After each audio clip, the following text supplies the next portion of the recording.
Halo semuanya. Kali ini kita akan belajar mengenai sifat koligatif larutan, yang mana materi ini ada di kelas 12 semester 1 ya. Nah, sifat koligatif larutan biasanya disingkat sebagai SKL. Oke, langsung aja kita ke pengertiannya.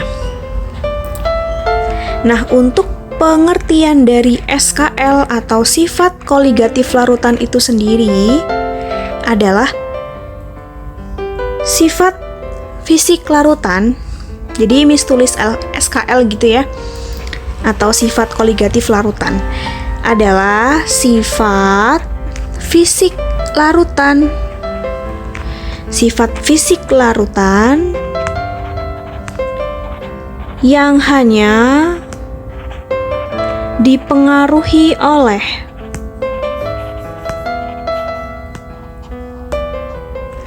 jumlah atau konsentrasi. Jumlah atau konsentrasi. Di sini poin pentingnya.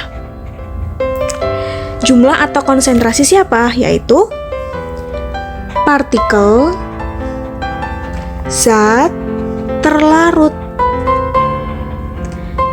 Nah, ya. Jadi poin-poinnya ada di sini nih. Dia fokusnya ada di jumlah konsentrasi partikel zat terlarut. Nah, jadi dia hanya berpengaruh pada jumlahnya, bukan jenisnya ya. Jadi di sini Miss tambahin bukan jenis zat terlarut.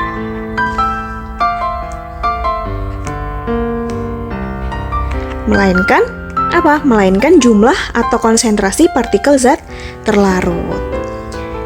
Oke, dari pengertian sifat koligatif ini bisa kita tarik kesimpulan bahwa sifat koligatif larutan ini fokusnya pada apa? Pada kuantitas.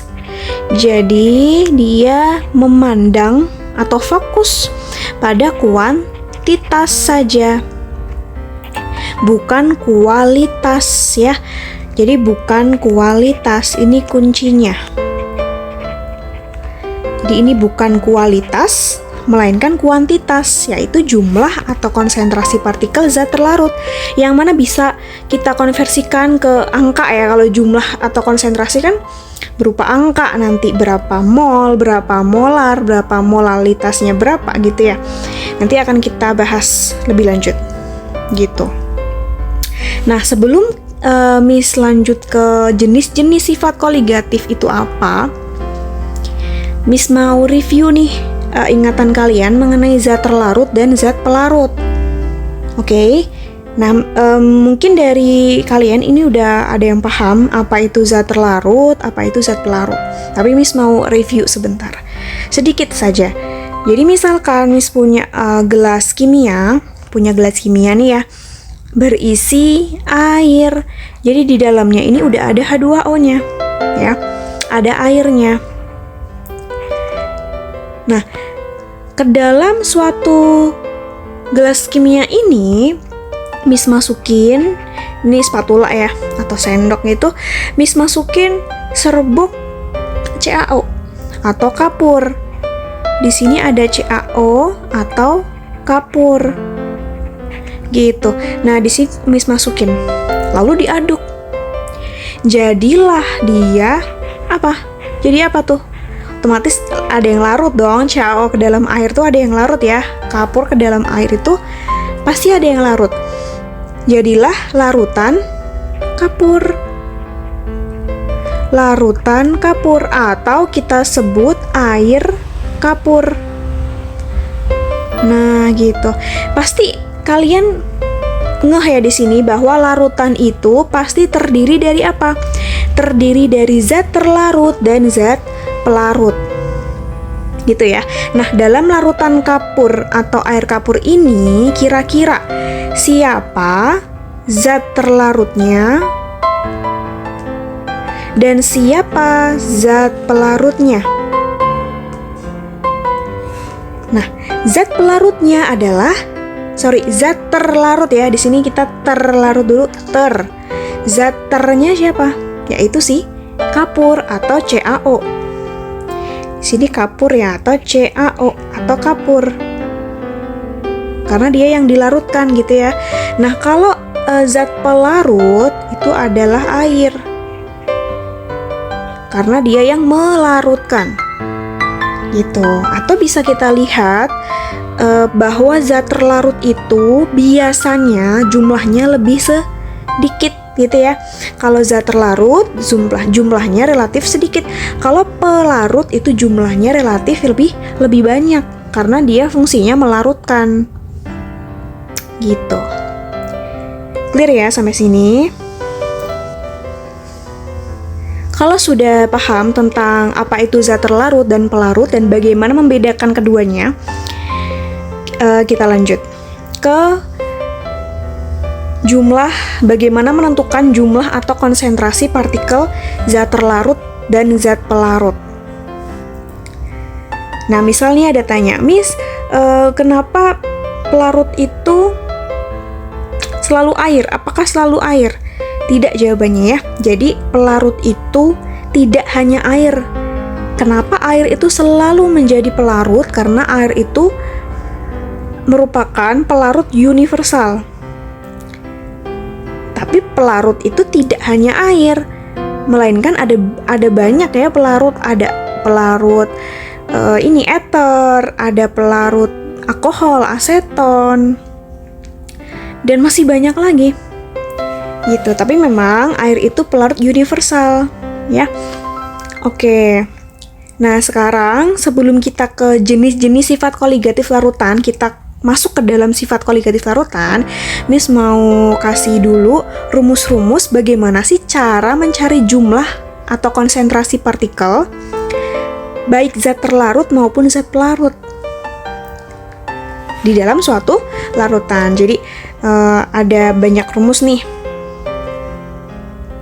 yang akan diringkas melalui subbab satuan-satuan konsentrasi. Oke, jadi yang kedua di sini ada satuan-satuan konsentrasi.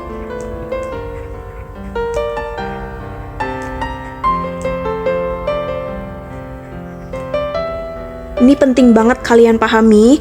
Karena apa? Karena memang sifat koligatif larutan ini fokus pada kuantitas, pada perhitungan jumlah konsentrasi partikel gitu dalam suatu larutan. Oke, satuan-satuan konsentrasi yang pertama adalah fraksi mol. Yang kedua ada molaritas, yang ketiga ada molalitas, dan keempat ada persen. Nah, Miss mau yang pertama itu biasanya yang kalian udah dapat sebelumnya di kelas 10, kelas 11, itu udah kalian pakai rumus itu nih, yaitu molaritas. Yang pertama ya. Yang pertama ada yang namanya molaritas atau lambangnya M besar ya. Lambangnya M besar, molaritas. Nanti ada M kecil, molalitas. Nah, mirip-mirip ya namanya. Oke, yang kita fokus dulu ke yang pertama ini, molaritas. Yang kalian sudah umum lah dipakai kelas 10 dan kelas 11. Oke, pengertian dari molaritas ini sendiri adalah jumlah mol zat terlarut, jumlah mol zat terlarut dalam tiap liter larutan. Gitu. Oke, berarti kita bisa tarik kesimpulan rumusnya M sama dengan jumlah mol. Jumlah mol zat terlarut, berarti kita tulis N ya. Karena N itu adalah simbol dari mol. Ya, lambang dari mol per volume atau V. Ini rumusnya. Atau bisa kita jabarkan M sama dengan mol itu rumusnya apa? Pasti kalian masih ingat dong, baru kemarin mol itu gram per mr. Nah, berhubung di sini molnya zat terlarut, Ya, di sini ada ya, mol zat terlarut, berarti gramnya siapa? Ya gram terlarut juga. Berarti dia GT, ya, Miss kasih simbol GT. Karena nanti ada GP, gram pelarut. Ya, ingat tadi ya, di dalam larutan ada dua jenis zat. Ada zat terlarut dan zat pelarut. Di sini berarti GT per MR. MR-nya siapa? Ya MR terlarut dong. Dikali 1000 per V. Nah, ingat-ingat kalau kalian pakai 1000, di sini ada pengali 1000, satuan dari volume ini harus mili. Gitu ya, harus mili. Berarti kalau M-nya ini GT per MR kali 1/V, gak ada pengali 1000 nih. Oh, berarti dia harus liter. Gitu ya. Nah, dalam kasus soal yang lain ada nih yang gak diketahui gram, gak diketahui volume, tapi diketahui persen dan massa jenis atau density.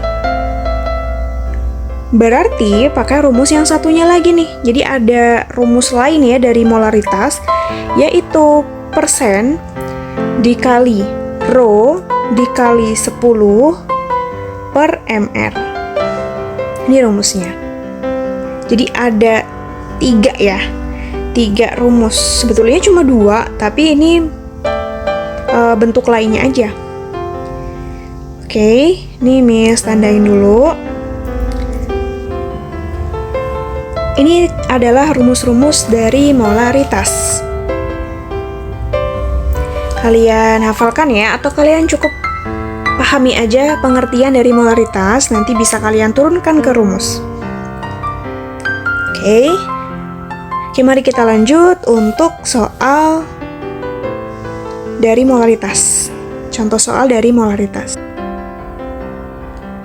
Ini adalah latihan soal dari molaritas. Ini sudah tulisin di sebelah sini ya. Oke, langsung aja kita kerjakan bersama.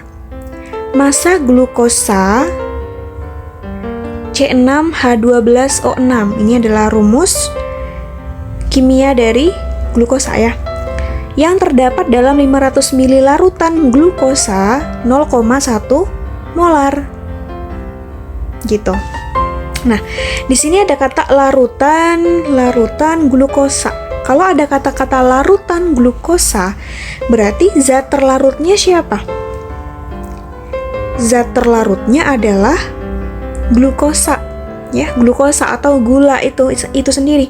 Jadi zat terlarut dari larutan glukosa itu adalah glukosa. Ini Miss tulisin ya, zat terlarutnya itu adalah glukosa.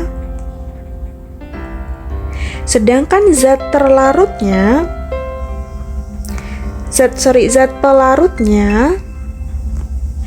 itu adalah air atau H2O gitu ya.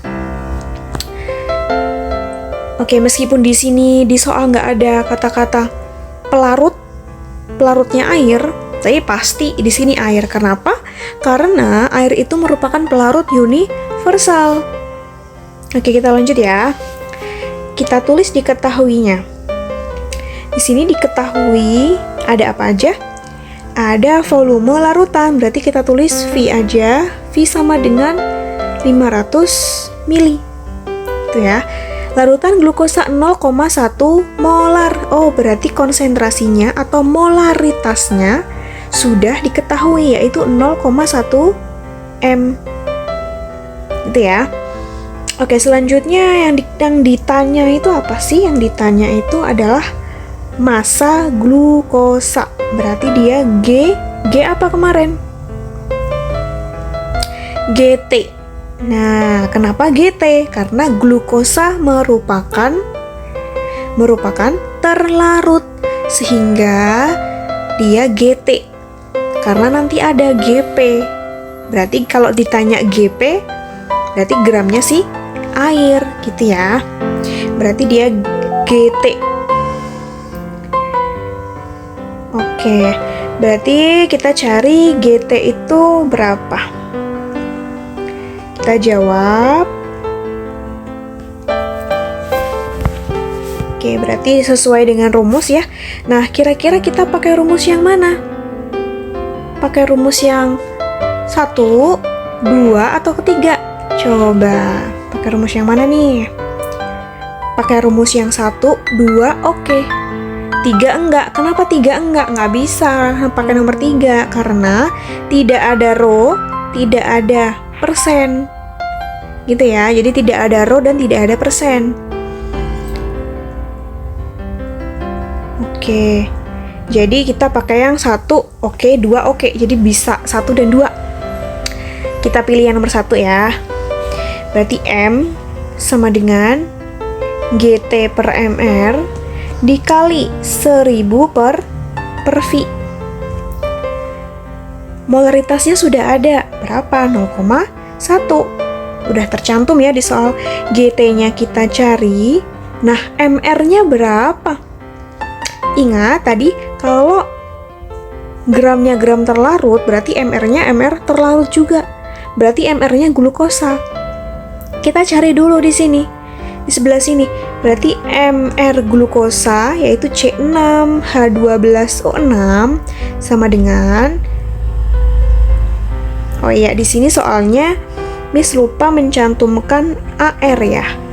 ARC itu 12, H itu 1, O itu 16. Oke. Ingat, MR itu penjumlahan AR. Ya, penjumlahan AR.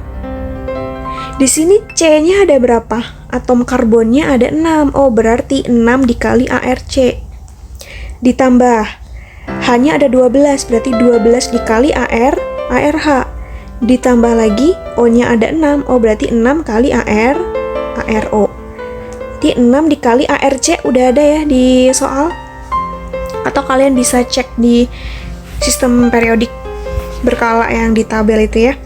Ditambah 12 kali 1 ditambah 6 kali 6, 16. Nah, ternyata kalau dihitung-hitung nih hasilnya 180 ya.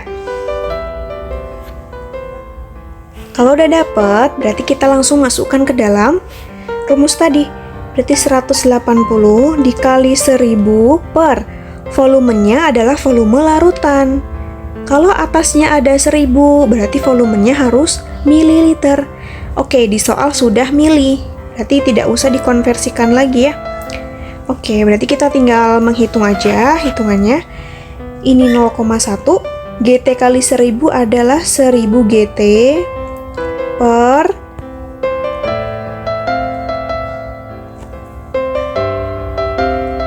oh gini aja biar cepet, kita main coret-coret aja ya biar ngitungnya tuh cepet. Gini caranya ya. Di sini coret nolnya ada 2, berarti 2 yang coret di atas. 10 bagi 5, 2, ini 1 gitu ya. 2 nih 180. Oke, berarti tinggal berapa nih? Tinggal 90. Oke, berarti ini lebih ringkes ya. Lebih cepet. Berarti GT sama dengan dikali ke kali silang gitu ya. Berarti 90 dikali 0,1. Hasilnya adalah 9 gram. Jadi massa glukosanya adalah 9 gram. Oke, selanjutnya kita akan bahas poin yang kedua dari satuan-satuan konsentrasi, yaitu molalitas. Molalitas, nah mirip-mirip ya namanya. Nah, kalau molalitas, cara bedainnya sama molaritas itu adalah simbolnya. Ya, pengertiannya juga beda otomatis ya. Kalau simbolnya itu molalitas itu M kecil. Kalau molaritas M besar. Kalau cara bedainnya gini, kalau molalitas dia nggak bisa ngomong R. Ya, dia nggak bisa ngomong R. Nggak ada R di sini, sehingga dia masih kecil. Kalau masih kecil, berarti M-nya M kecil. Kalau yang atas di sini dia molaritas ada R-nya. Kalau ada R-nya, dia udah besar, udah bisa ngomong R, makanya dia M besar. Gitu. Gitu ya. Itu untuk memudahkan aja untuk membedakan dari simbolnya, dari lambangnya gitu. Oke, untuk pengertiannya juga beda. Kalau molalitas itu adalah jumlah mol, sini jumlah mol zat terlarut dalam atau tiap kilogram, atau bisa kita tulis 1000 gram ya, zat pelarut. 1 kilogram kan dia bisa kita tulis 1000 gram gitu. Nah, dari pengertiannya bisa kita tarik rumus, yaitu M kecil sama dengan mol per P. Mol per P. Oke, di sini mol per P. Apa itu P? P itu adalah massa pelarut. Massa zat pelarut. Oke, sebelumnya Miss belum tulis keterangannya ya yang tadi. Jadi Miss tulis keterangannya dulu biar tidak bingung. Di sini mol N itu mol ya, GT itu adalah gram terlarut atau zat terlarut. Oke, Miss tulis lengkap. Jadi GT itu adalah gram zat terlarut. Kalau MR itu massa molekuler relatif ya. V itu adalah volume larutan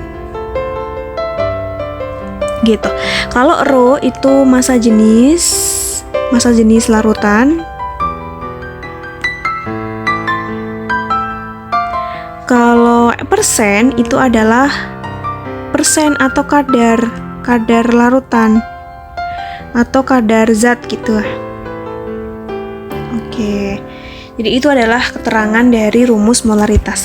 Kalau molalitas kita move ke sini ya, biar lebih fokus. Nah, kalau molalitas itu keterangannya, mol itu tetap ya, mol zat terlarut. P itu adalah massa dari pelarut. Kalau molaritas tadi pernya itu adalah V ya, pernya adalah V, volume larutan. Kalau molalitas itu P, massa zat pelarut. Nah, kita coba jabarkan ya dari rumus itu. Kita jabarkan menjadi M kecil atau molaritas sama dengan gram terlarut per MR-nya terlarut dikali 1000 per P. Gitu ya, per P.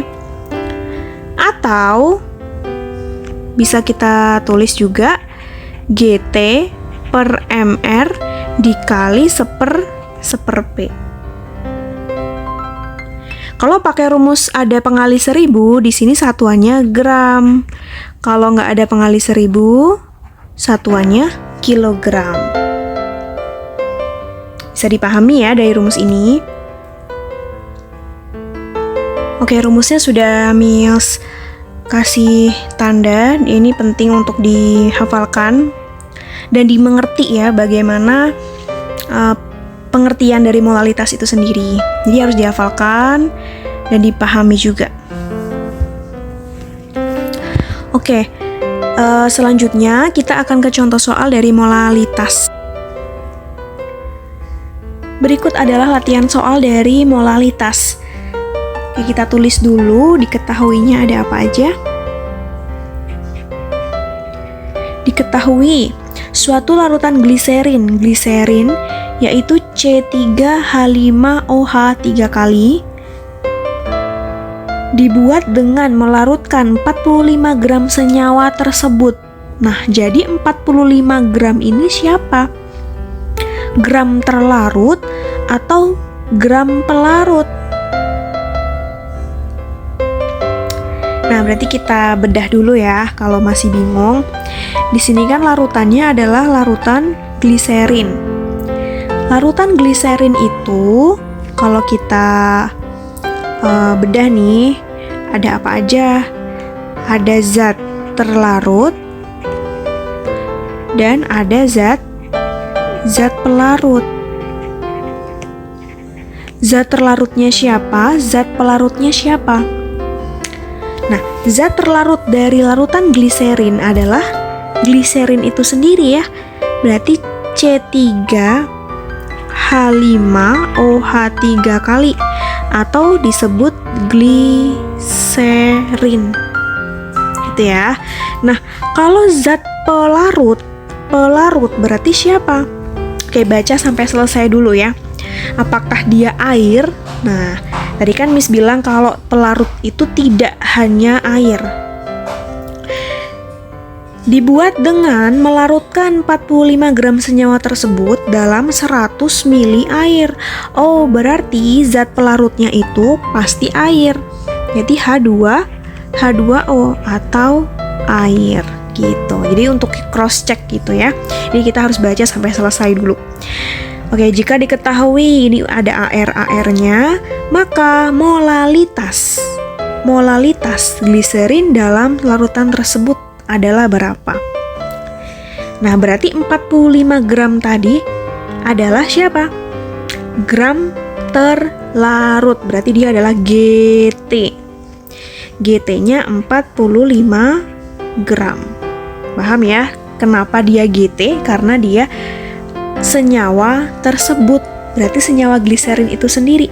Nah, gliserin tadi adalah si terlarut gitu. Oke, lanjut. Di sini ada dalam 100 ml air, berarti dia V. Kenapa V? Karena dia mili satuannya. Berarti dia volume. Volume air berarti V siapa? V pelarut. Berarti V aja gitu ya. 100 ml. V air. Oke. Di sini udah ada air-airnya, berarti kita bisa cari MR-nya. MR siapa? MR-nya gliserin. Berarti C3H5OH 3 kali itu berapa? Oke. Berarti kita cari dulu satu-satu. Di sini C-nya atau karbonnya ada 3 atom, berarti 3 dikali ARC ditambah hidrogennya ada berapa? Ada 5 ditambah 3, jangan lupa, berarti 8. Berarti ada 8 hidrogen. 8 kali ARH. Sekarang oksigen. Oksigennya ada berapa? Ada 3. Kalau gini kan dia punya keduanya gitu ya. Berarti 3 dikali ARO. 3 dikali 12 ditambah 8 kali 1 ditambah 3 kali 6, 16. 3 kali 12 itu 30. 6 ditambah 8 ditambah 48 ya. Hasilnya 92. Oke, kita lanjut. Yang diketahui lagi ada apa nih? Udah selesai ya, udah habis ya. Maka molalitas gliserin, berarti yang ditanya itu adalah molalitas, berarti M kecil. Oke, berarti kita langsung pakai rumusnya karena rumusnya cuma 1 ya. Berarti M, kita jawab M kecil sama dengan GT per MR dikali 1000 per P. Nah, kita cross check dulu ya. M-nya dicari, GT-nya ada. GT-nya udah ada, MR-nya udah ada, 1000-nya oke. P-nya nih gimana? P-nya belum ada, adanya volume. Adanya masih volume. Gimana tuh caranya untuk mencari P dari volume? Nah, tadi pengertiannya P itu adalah massa zat pelarut. Massa zat pelarut. Berarti satuannya apa? Satuannya gram atau enggak kilogram. Gitu kan kalau massa zat pelarut. Nah, sedangkan di sini masih mili. Oh, berarti kita perlu ubah dulu. Ya, berarti kita ubah dulu ini. Ubah dulu ke dalam bentuk gram atau kilogram. Pakai rumus apa kira-kira? Pakai rumus massa jenis. Ya, masih ingat ya rumus massa jenis? Rho sama dengan massa per volume. Nah, jadi pakai rumus ini ya. Pakai rumus yang ini. Jadi nanti hasilnya adalah massa sama dengan Rho kali V. Rho air itu 1 gram per mili. Jadi satuannya Rho air itu adalah 1 gram per mili. Miss tulis dulu 1 gram per mili dikali sama volume ya. Volumenya tadi 100 mili. Nah, berarti hasilnya berapa? Hasilnya 100 ya, 100 gram. Gitu, milinya kan dicoret sama ini satuannya. Jadi 100 gram. Jadi bisa kita simpulkan 100 mili air itu sama dengan 100 gram air. Karena kebetulan massa jenis air itu adalah 1. Gitu. Berarti P-nya udah dapet nih. P-nya adalah 100. Tulis dulu. Oke, berarti hasilnya berapa ini? GT-nya 45, MR-nya adalah 92 dikali 1000 per P. P-nya tadi 100 gram gitu ya, 100 gram. Oke, kita tulis hasilnya dulu. Ini coret-coret dengan nolnya ya. Berarti hasilnya adalah 450 per 92. Kita perkecil kali ya, bagi 2 atas, berarti ini 225 per 46, ya nggak? Ini sekitar berapa tuh hasilnya? 4,89 molal. Satuannya molal atau M kecil boleh. Gitu. Ini adalah hasilnya. Selanjutnya kita ke poin yang ketiga dari satuan-satuan konsentrasi. Udah bahas molaritas, yang kedua molalitas, dan yang ketiga adalah fraksi mol. Nah, mungkin dari kalian baru mendengar ya, baru mendengar istilah fraksi mol atau baru kemarin dapat dari sekolah ya. Ada namanya fraksi mol. Fraksi mol. Nah, pengertian dari fraksi mol itu sendiri adalah jumlah mol terlarut atau pelarut dalam larutannya.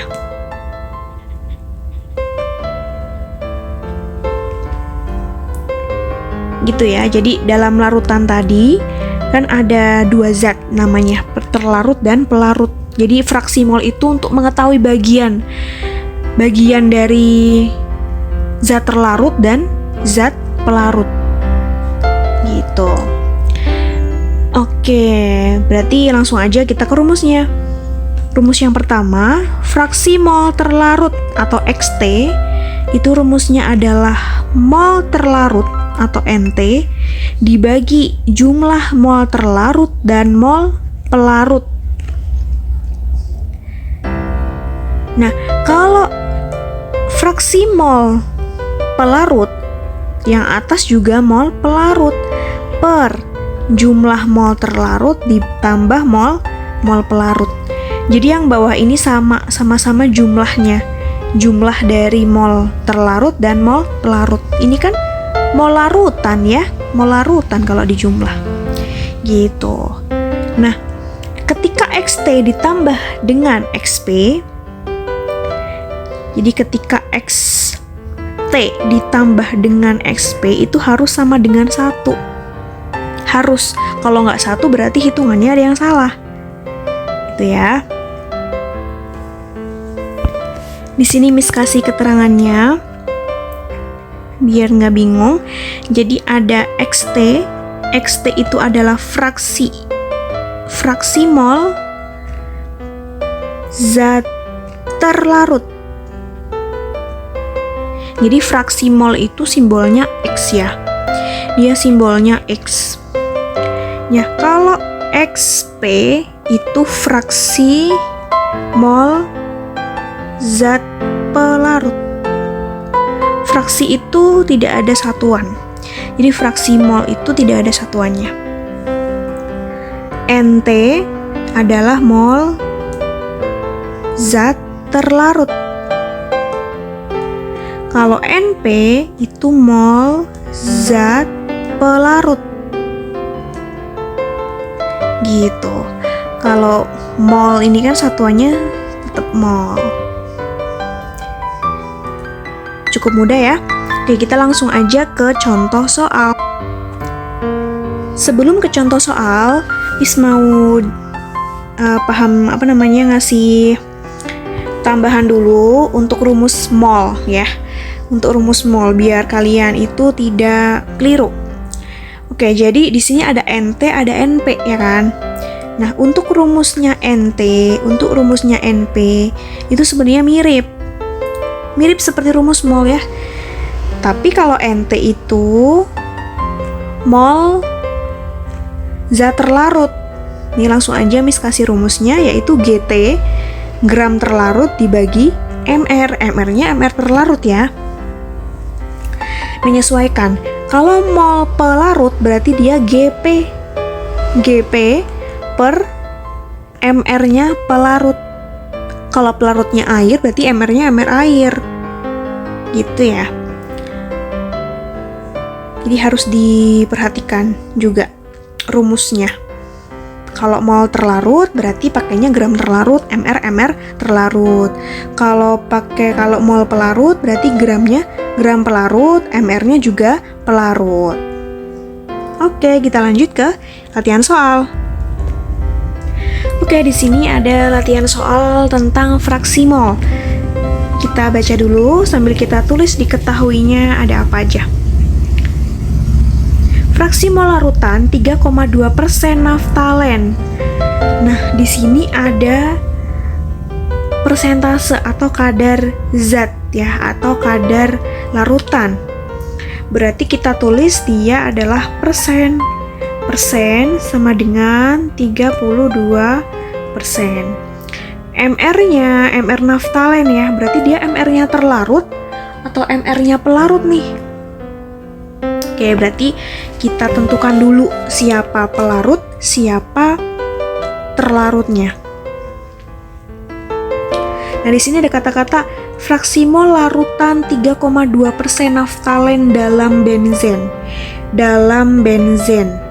Berarti naftalena ini adalah zat terlarut. Jadi kita pisah dulu ya. Jadi zat terlarutnya itu adalah naftalen. Kalau zat pelarut adalah benzen. Nah, pelarutnya benzen bukan air ya. Di sini benzen. Oke, di sini udah ada MR-nya nih. MR-nya udah ada MR masing-masing zatnya.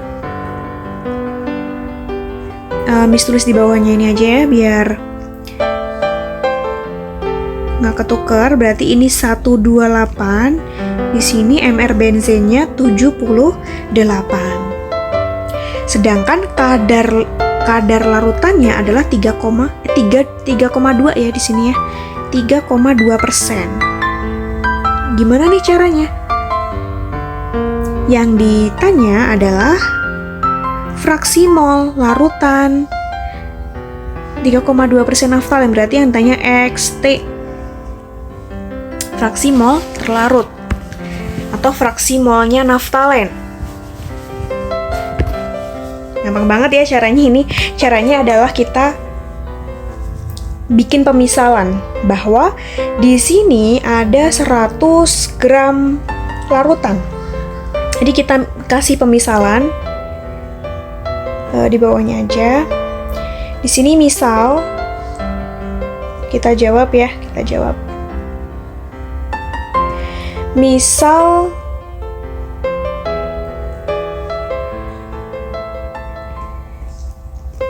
pada misal larutannya ada 100 gram larutan. Berarti kalau persentase atau kadarnya itu 3,2%, artinya apa? Artinya zat terlarutnya itu adalah 3,2 gram, sedangkan zat pelarutnya adalah ya tinggal 100 gram dikurangi 3,2 gram. 100 gram dikurangi 3,2 gram. Gitu ya. Hasilnya itu sekitar 96,8 gram. Nah, ada yang tanya nih, Miss, kok bisa itu 3,2 gram? Nah, caranya kenapa ketemu 3,2 gram, yaitu dengan pemisalan tadi. Kalau ada 100 gram larutan, naftalenanya ada 3,2%. Berarti caranya gini. 100 gram dikali 3,2 per 100 atau 3,2%. Dapatlah 3,2 gram. Gitu. Ini caranya di sini ya. Bisa kasih tulis di situ. Gitu caranya. Nah, Miss, bisa nggak kita misalin nggak 100 gram larutan? Misal kita misalin 1000 gram, 200 gram. Boleh. Boleh kalian misalkan itu 200 gram, 300 gram, macam-macam boleh. Sama aja caranya ya. Sama aja, nanti jawabannya pasti sama. Nah, di sini kenapa Miss kasih 100 gram? Agar memudahkan penghitungan. Jadi biar perhitungannya itu mudah gitu. Oke, bisa dipahami ya, kita lanjutkan. Berarti langsung aja kita masuk ke rumus XT. XT sama dengan mol T per mol T plus mol P. Mol T, ingat rumus mol P. Mol P itu rumusnya adalah mol T itu adalah gram T atau GT per mR. Langsung aja kita masukin di sini ya.